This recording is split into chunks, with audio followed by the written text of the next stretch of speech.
ایک قوم برپا کرتا ہے، اور اس کی قوم میں سے ابھی ہم نے گیت میں سے کہا تھا بادشاہ، نبی، قاضی، کاہن، بہت سارے جو ہے وہ لوگ جو ہے وہ جنم لیتے ہیں۔ اس کی حالت پہ ذرا غور کریں گے، یہ کیسے بڑا بن گیا۔ لٹرلی فزیکلی بات نہیں ہے، بہت سارے شواہد ایسے ہیں کہ ابراہیم کے پاس پہلے بھی بھیڑ بکریاں اور نوکر چاکر تھے جب خدا نے اس کو چنا، لیکن خدا نے ان کو ملٹی پلائی کیا، برکت دیا، اور وہ اتنے بڑھ گئے کہ ان کو بعد میں ڈیوائیڈ کرنا پڑا۔ ایک بات، لیکن نقطہ کی بات یہ ہے کہ جب خدا اس کو کہہ رہا ہے تو بہت ساری قوموں کا باپ ہوگا، تو دیٹ ٹائم اس وقت میں وہ ایک بھی بچے کا باپ نہیں تھا۔ ایسے ہی بھی آپ جانتے ہیں 75 برس کا تھا جب خدا نے اس کو بعد میں باپ میں ملایا، 75 ایئرز اولڈ۔ کوئی بیٹھا ہے ادھر میل میں سے؟ میرے ابو بیٹھے ہیں، اور کوئی اگر بیٹھا ہے تو 75 برس کا ہوا، اور خدا اس کو اس بانجھ چائلڈ لیس مین کو، بانجھ شخص کو جو اولاد پیدا نہیں کرتا، اس کے ساتھ عہد کرتا ہے، اور عہد یہ کرتا ہے کہ تو کوئی 1-2 بچوں کا باپ نہیں بلکہ قوموں کا باپ ہوگا۔ امیجن کریں کوئی شخص چائلڈ لیس ہے، یہاں پہ 1-2 کپل بیٹھے ہیں، ارمون بھائی، اور سوری میں آپ کو ڈسارڈ نہیں کر رہا، شمن بھائی ایسے ہی۔ دیکھیے خدا اس شخص کو جو بانجھ ہے اس کے ساتھ عہد کر رہا ہے۔ اس وقت اس کے پاس بھی کوئی امید نہیں تھی، بلکہ وہ امید کا دامن چھوڑ بیٹھا تھا۔ 75 برس، آپ کی عمر شاید ابھی 30 بھی نہ ہوئی ہو، لیکن 75 ایئرز اولڈ جب وہ تھا تو خدا اس کو یہ کہتا ہے، فرماتا ہے کہ میں تجھے قوموں کا باپ بناؤں گا۔ اور ہم سب جانتے ہیں کہ کس قدر معجزانہ طریقے سے اپنی قدرت کے ساتھ، کیونکہ خدا نے اس کو کہا تھا کہ تو میرے حضور میں چل تو میں تجھے بڑھاؤں گا، کیونکہ میں خدائے قادر ہوں۔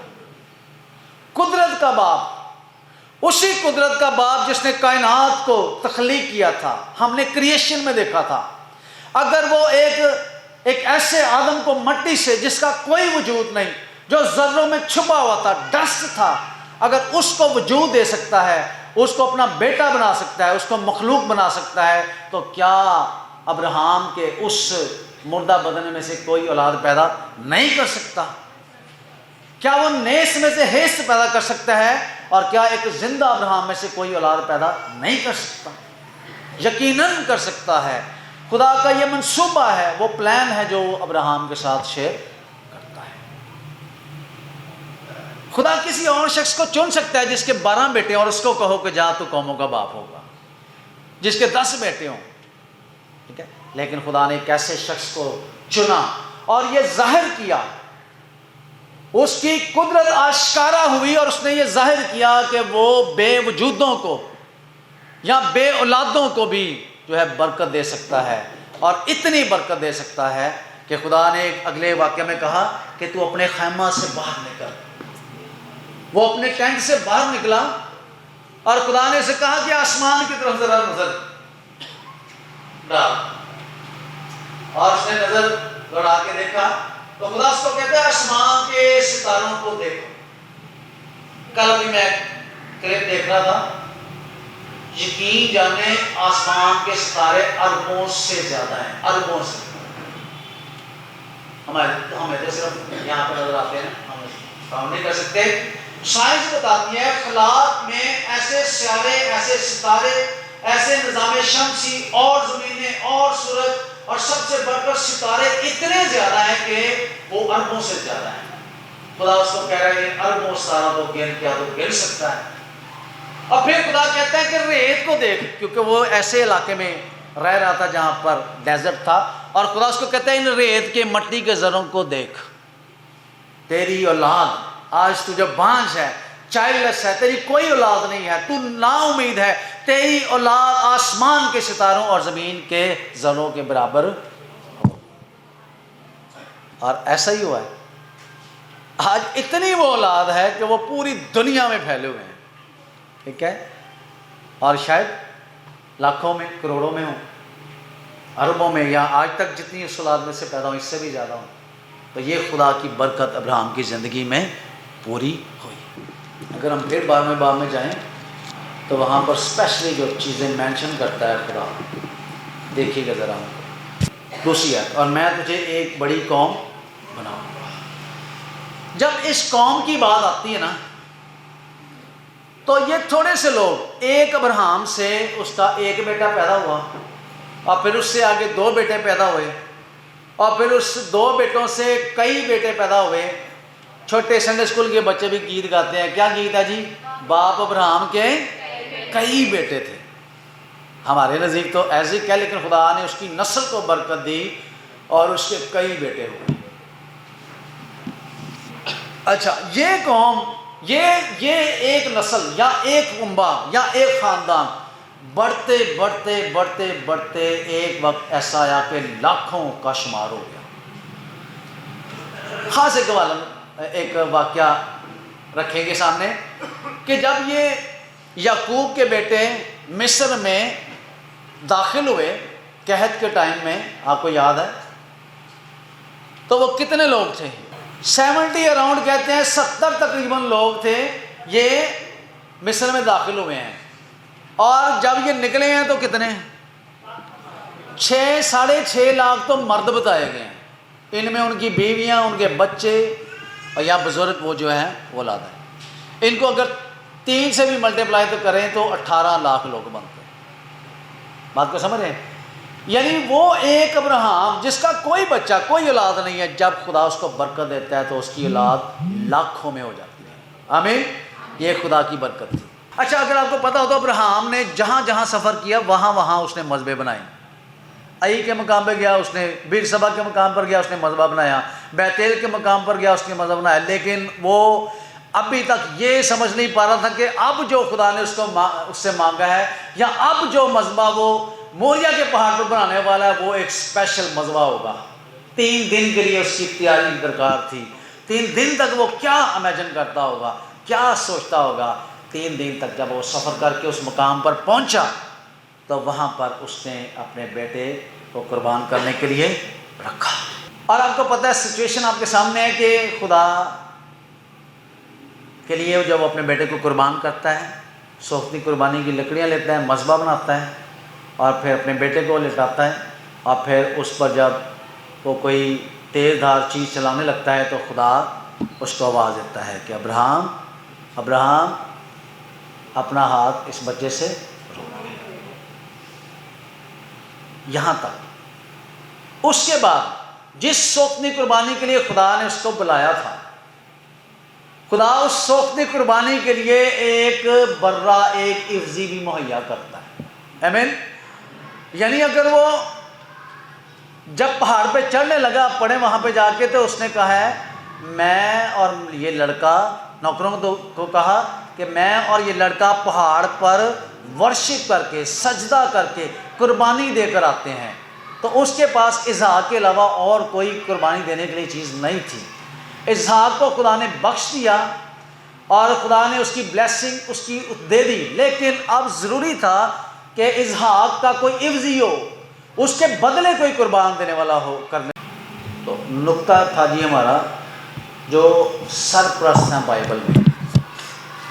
اگر آپ خطوط کا مطالعہ کریں تو پالوس رسول کئی بار ان کا ذکر کرتا ہے۔ وہ بتاتا ہے کہ عہد ان کے ہیں، اور نبی ان کے ہیں، بادشاہ ان کے ہیں، خدا نے ان کو برکت دی ہے، خدا نے ان کو شریعت دی ہے، خدا نے ان کو اپنا قانون دیا ہے، اور یہ خدا کے وعدوں کے وارث۔ یعنی یہ ایکسٹرا بلیسنگ ہے، اسپیشل بلیسنگ ہے کہ ہم باپ ابراہیم کی گود میں نہیں بلکہ خدا باپ کی گود میں چلے جاتے ہیں۔ ہیلویا، کوئی خوشی نہیں ہو رہی، یہ اسپیشل ہے۔ کانسیپٹ یہ تھا کہ وہ نیچے کو جاتے، لیکن ہمارا نجات دہندہ جس کی پیروی ہم کرتے ہیں، جس کو ہم قبول کرتے ہیں، وہ نیچے سے اوپر آسمانوں تک چلا گیا، اور اب ہماری رسائی اس نے آسمانوں تک کرا دی، اور ہم باپ کی گود میں پہنچائے جائیں گے۔ آمین، گاڈ بلیس یو۔ تو آئیے سب اپنے آپ کو اس عہد میں جو خون کا عہد ہے شامل ہونے کے لیے، اس یادگار کو منانے کے لیے